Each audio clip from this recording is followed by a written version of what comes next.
किसी भी लड़की की सुंदरता उसके चेहरे से ज़्यादा दिल की होती है। अशोक भाई ने घर में पैर रखा। अरे सुनती हो? आवाज़ सुनते ही अशोक भाई की पत्नी हाथ में पानी का गिलास लेकर बाहर आई और बोली, अपनी बिटिया का रिश्ता आया है। अच्छा भला इज्जतदार सुखी परिवार है। लड़के का नाम युवराज है, बैंक में काम करता है। बस बेटी हाँ कह दे तो सगाई कर देते हैं। बेटी उनकी एक मात्र लड़की थी। घर में हमेशा आनंद का वातावरण रहता था।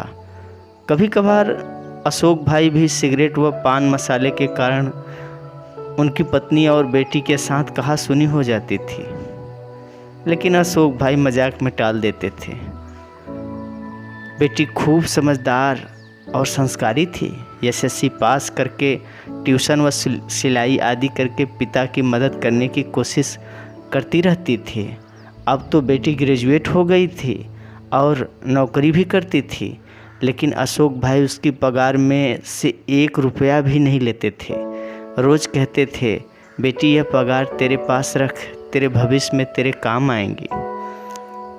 दोनों घरों की सहमति से बेटी और युवराज की सगाई कर दी गई और शादी का मुहूर्त भी निकलवा दिया गया। अब शादी के 15 दिन और बाकी थे। अशोक भाई ने बेटी को पास में बिठाया और कहा, बेटा तेरे ससुर से मेरी बात हुई। उन्होंने कहा दहेज में कुछ नहीं लेंगे, ना रुपए ना गहने और ना ही कोई और चीज़।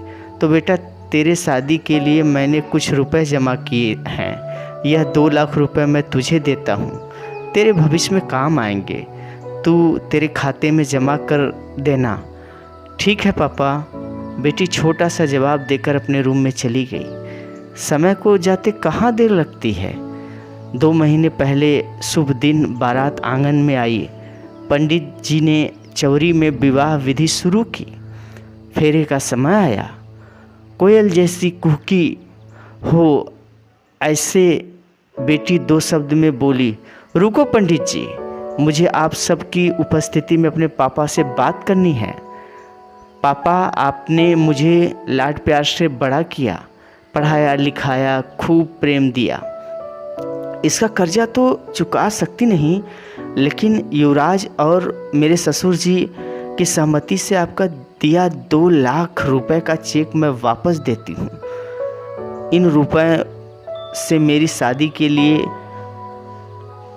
हुए उधार वापस दे देना और दूसरा चेक 3 लाख का जो मैंने अपनी पगार में से बचत की है, जब आप रिटायर होंगे तब आपके काम आएंगे।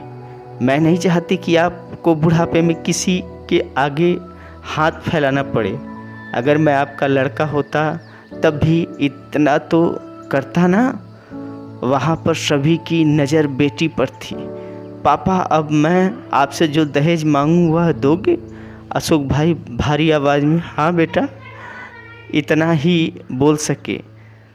तो पापा मुझे वचन दो, आज के बाद सिगरेट को हाथ नहीं लगाओगे, तम्बाकू पान मसाले का व्यसन आज से छोड़ दोगे।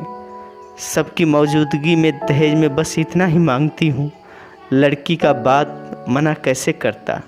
शादी में लड़की की विदाई समय कन्या पक्ष को रोते देखा होगा, लेकिन आज तो बारातियों की आंखों में भी आंसू की धारा बह रही थी। मैं दूर से उस बेटी को लक्ष्मी रूप में देख रही थी। रुपए का लिफाफा मैं अपनी पर्स से नहीं निकाल पा रही थी। साक्षात लक्ष्मी को मैं कैसे लक्ष्मी दूं, लेकिन भ्रूण हत्या करने वाले लोगों को इस जैसी लक्ष्मी मिलेगी क्या? धन्यवाद दोस्तों। कहानी पसंद आए सब्सक्राइब करिएगा। अलविदा।